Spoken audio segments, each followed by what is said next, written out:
नमस्कार दोस्तों, मैं Sanjay Singh as a health guider and male nurses. जैसे कि मैंने बात करी थी कि मैं अगली वीडियो कंडक्शन सिस्टम पर बताऊंगा, तो मैं कंडक्शन सिस्टम की स्टार्टिंग करता हूं। तो कंडक्शन सिस्टम में होता है वो ऑन पूरी तरीक़ा से वोल्टेज चेंजेस पर डिपेंडेड होता है। किस प्रकार से हर्ट की वोल्टेज होती है तो मैं बताता हूँ। जब हर्ट रेस्टिंग टाइम में होता है तो उसकी जो इलेक्ट्रिकल जो वोल्टेज होती है वो -90 मिली इक्विवेलेंट वोल्ट होती है। और जब हर्ट एक्शन में होता है, जब हर्ट कार्य कर रहा होता है, तब उसकी जो वोल्टेज होती है वो +10 मिली इक्विवेलेंट वोल्ट होती है। अच्छा, वोल्टेज चेंजेस जो होता है पूरी तरीक़ा से 3 स्टेज में जो कि होता है। जो पहली स्टेज की मैं बात करता हूँ तो डिपोलराइजेशन,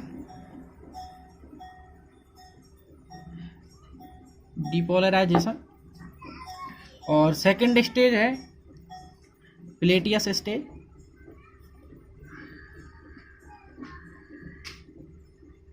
और जो थर्ड बात वो है रिपोलराइजेशन।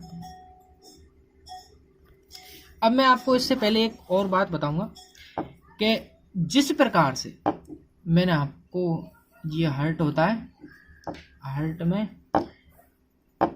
ऐसे नोड, वो डायग्राम में मैं आपको पहले ही समझा चुका हूँ। ऐसे नोड, ए बी नोड, और ये होगा राइट एट्रियम, और ये जो होता है ये होगा। अब जैसे ही ब्लड राइट एट्रियम के अंदर आता है तो राइट एट्रियम में आने से पहले जो इसके बाद में ट्राइकस्पिड वाल्व होता है, ट्राइकस्पिड वाल्व में जो खुलने से पहले ब्लड क्या है, राइट एट्रियम में पूरा फिल होता है। और पूरा फिल होने पर जब तक ब्लड ऐसे नोड तक नहीं पहुंच जाता, जब तक वेव ऑफ कॉन्ट्रैक्शन जनरेट नहीं होती है, क्योंकि जो ऐसे नोड की जो सेल होती है उनके अंदर चैनल होते हैं, जैसे कि मैं आपको बताऊंगा।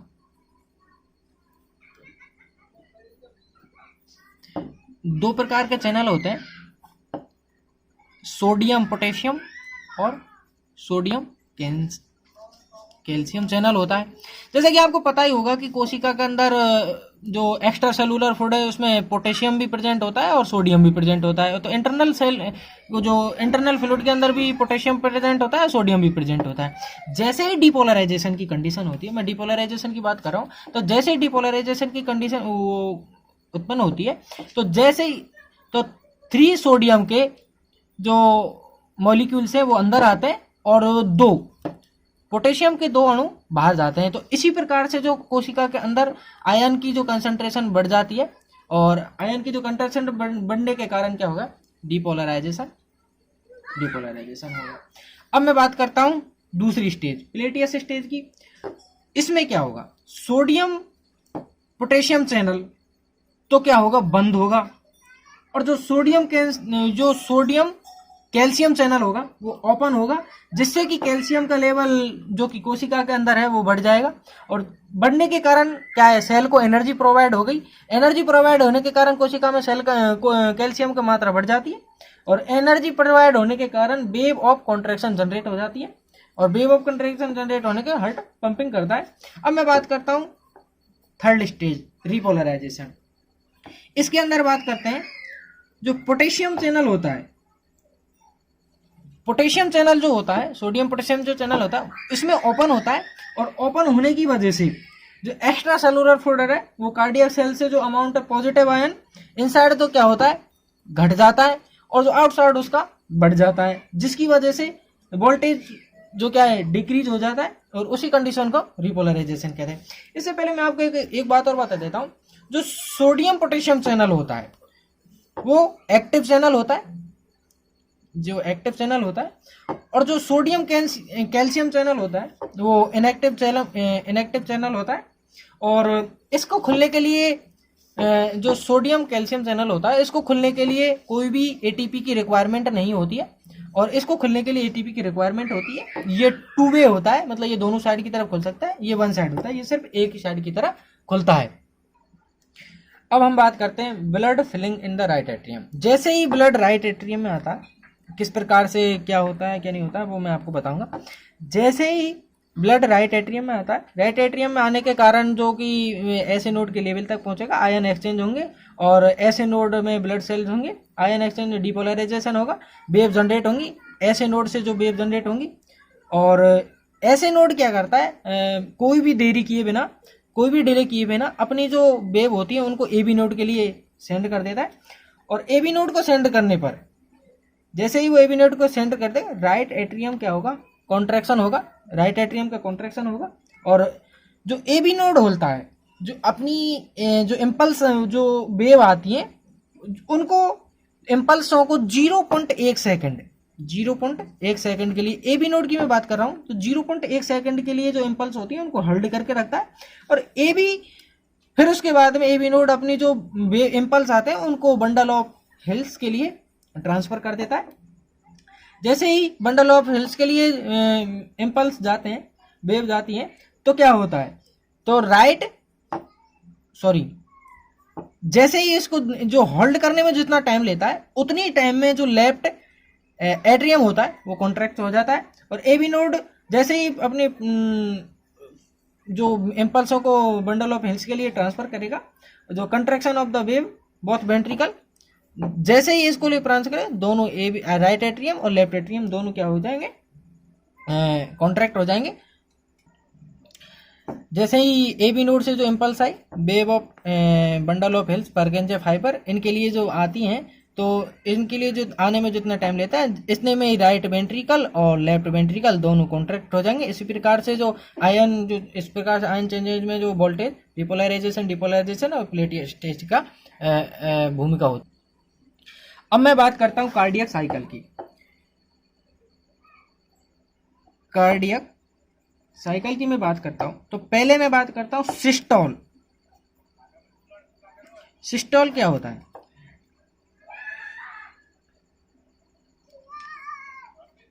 सिस्टोल के अंदर कंसंट्रेशन ऑफ द मसल्स और decrease size of heart change, decrease size of heart chamber, heart के जो चेम्बर है उनकी साइज का कम होना सिस्टोलिक कहलाता है। और जो डायस्टोलिक में बात करता हूं, इसमें क्या होता है, रिलैक्सेशन ऑफ द मसल्स, जब मसल्स रिलैक्सेशन कंडीशन में होती है तो इंक्रीज द हार्ट चेम्बरों की जो साइज होती है बढ़ जाती है। One systole plus one diastole बराबर एक हार्ट बीट बनती है, एक हार्ट बीट बनती है। और नंबर ऑफ हार्ट बीट जो होती है normal 72 beats per minute, 72 beats per minute होती है। अब मैं बात करता हूं कार्डियक साइकिल।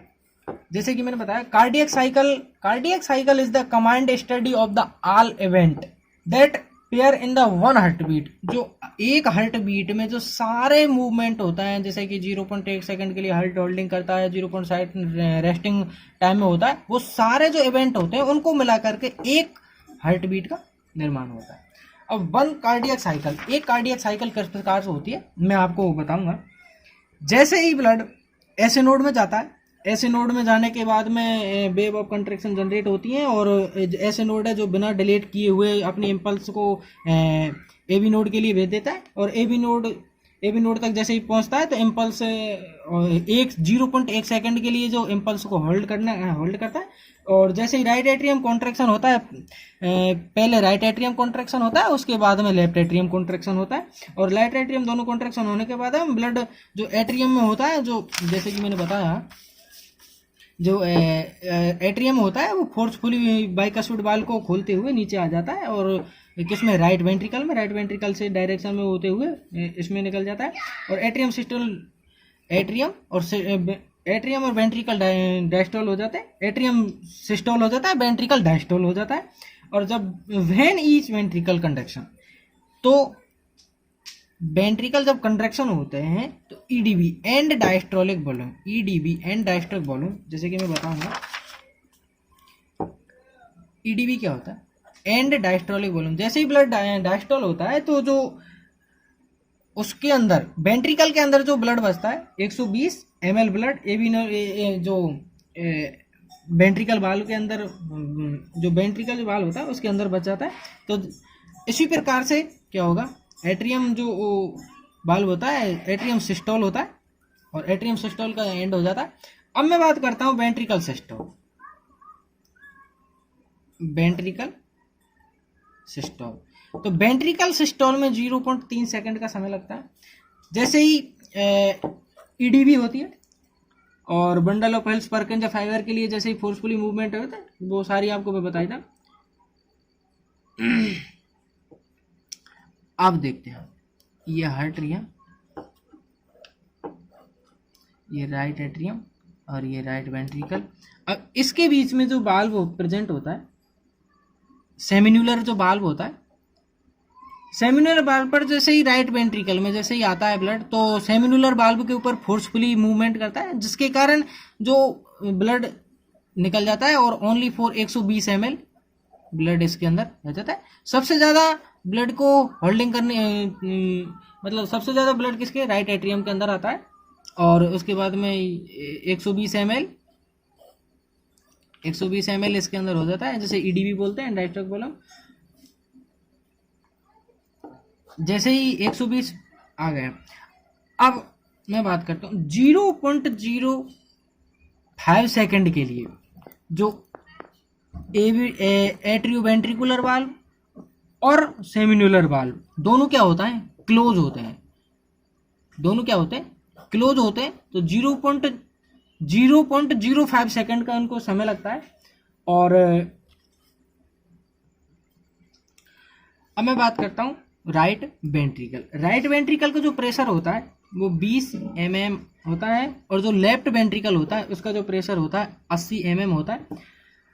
अब जो सेमिन्यूलर वाल्व और जो एबी वाल्व होता है, एट्रियोवेंट्रिकल वाल्व, जिसको ट्राइकस्पिड वाल्व बोलते हैं, और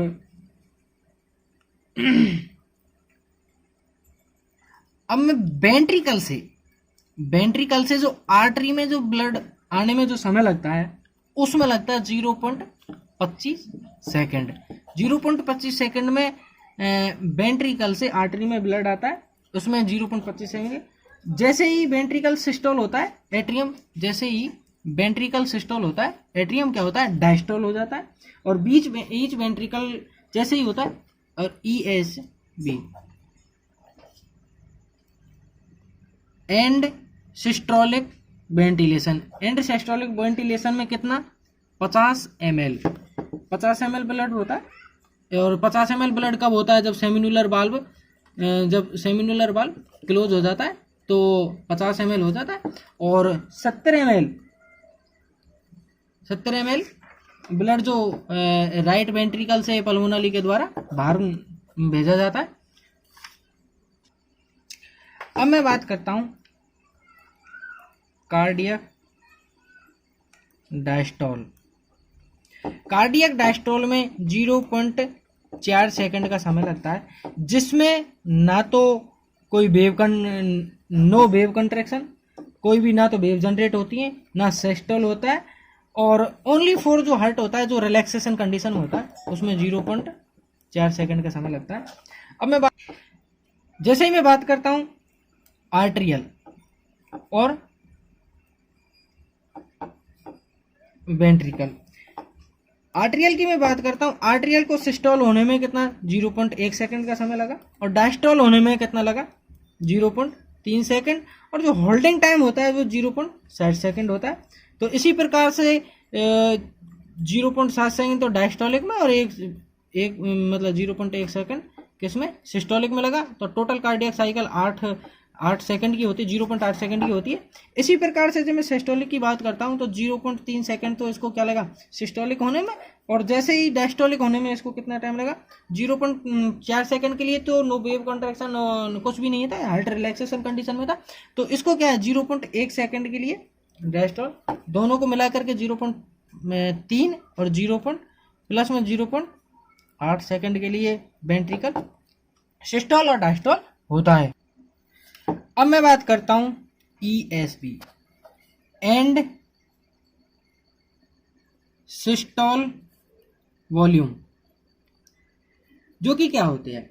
it is the minimum amount of the blood volume present in each ventricle as the end of ventricle systole. मतलब जितना से जितना कम ब्लड, मतलब मिनिमम सबसे जो कम ब्लड वेंट्रिकल के अंदर प्रेजेंट होता है उसे एंड डायस्टोलिक वॉल्यूम कहते हैं, और इसकी जो मात्रा होती है वो 50 ml होती है।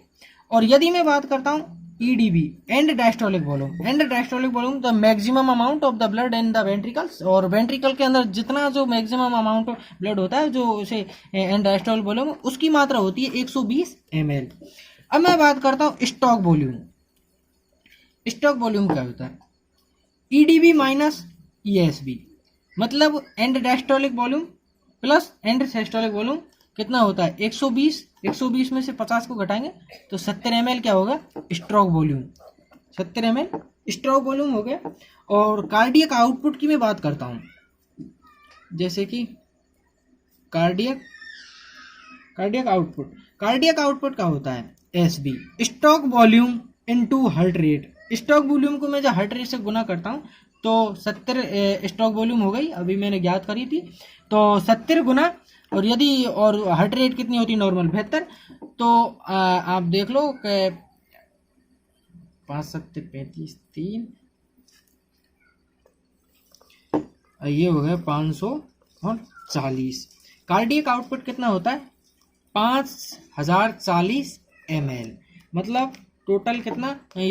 ये जो पूरा होता है वो 5 लीटर प्रति मिनट के हिसाब से होता है, जो स्टॉक वॉल्यूम होती है टोटल। अब मैं बात करता हूं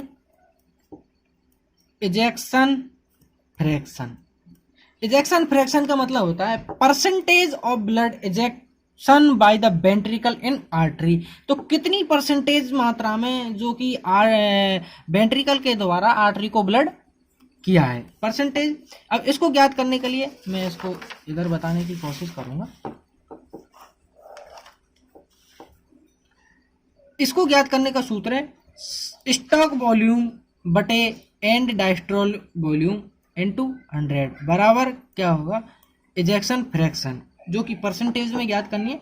तो स्टॉक वॉल्यूम कितना है?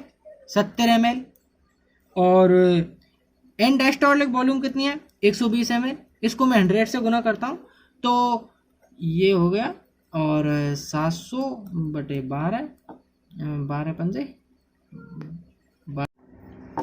ये हो गया 55%, और जो इजेक्शन फ्रैक्शन है वो 55% आई है।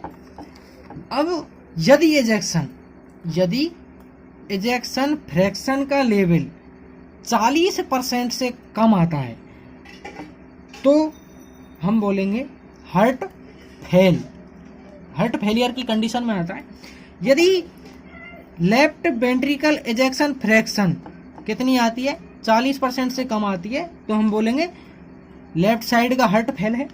और यदि राइट वेंट्रिकल इजेक्शन फ्रैक्शन कितनी आती है? लेस देन 40%, तो हम बोलेंगे राइट साइड का जो हार्ट है वो फेल है। अब मैं बात करता हूं हार्ट के साउंड के बारे में। ये मैं दूसरा पन्ना ले लेता हूं।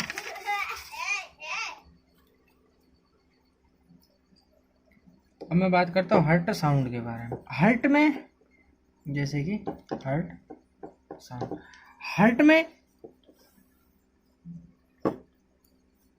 फर्स्ट हार्ट साउंड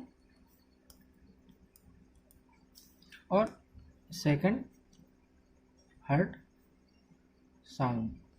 जैसे कि नॉर्मली वे मैं बात करता हूं तो मैं हार्ट में 2 ही प्रकार के साउंड होते हैं, और लब और डब। वैसे हार्ट में 4 तरीका से साउंड को सुना जा सकता है, जैसे कि लब डब टा, और जैसे कि डब लब टा, जैसे कि S3 वाल्व, वो आगे मैं बताऊंगा।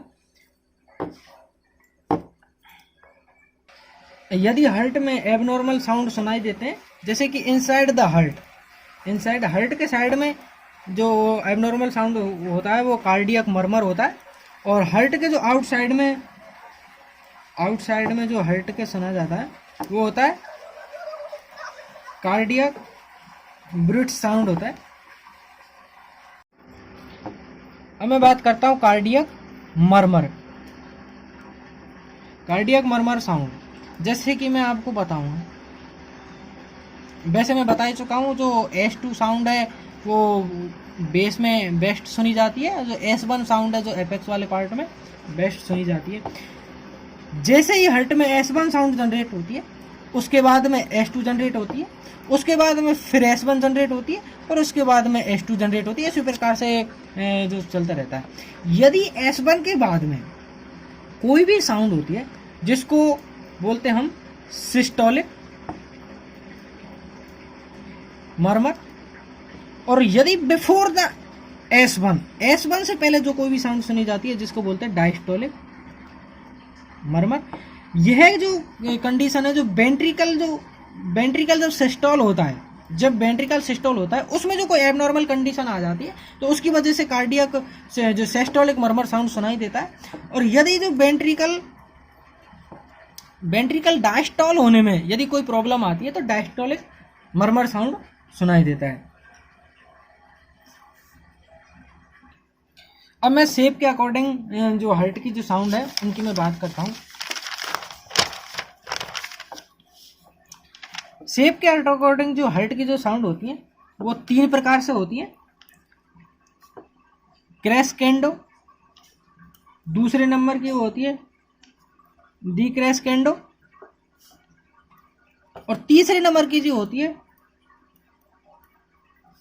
क्रैस्केंडो और डी क्रैस्केंडो, दोनों एक तरीके। इसमें क्या होता है, पहले जो ध्वनि सुनाई होती है वो उसकी जो वेव होती है वो कम होती है और धीरे धीरे जाके बढ़ती जाती है। और डी क्रैस्केंडो में क्या होता है, स्टार्टिंग में जो हार्ट की जो साउंड होती है वो तेज सुनाई देती है, उसके बाद में धीरे धीरे कम सुनाई देने लगती है। जो डी क्रैस्केंडो में उसमें जो स्टार्टिंग होती है जो हार्ट की जो धीरे कम सुनाई देती है और बाद में बढ़ती जाती है, कंटिन्यू बढ़ती रहती है, और उसके बाद में धीरे धीरे कम होती है। जो यह कंडीशन होती है वो डी क्रैस्केंडो में आती है। और मैं हार्ट की जो लोकेशन है, ईसीजी है, किस प्रकार से जो अगली मेरी वीडियो होगी वो ईसीजी पर होगी, और हार्ट की जो नॉर्मल किस प्रकार से था जो आपको समझने में काफ़ी हद तक कारगर साबित हुआ होगा। और यदि कोई भी क्वेश्चन है, एबनॉर्मलिटी है, कुछ और डीपली जाना है तो प्लीज़ कमेंट करके बताइए। और जब तक के लिए वीडियो को लाइक शेयर सब्सक्राइब करें।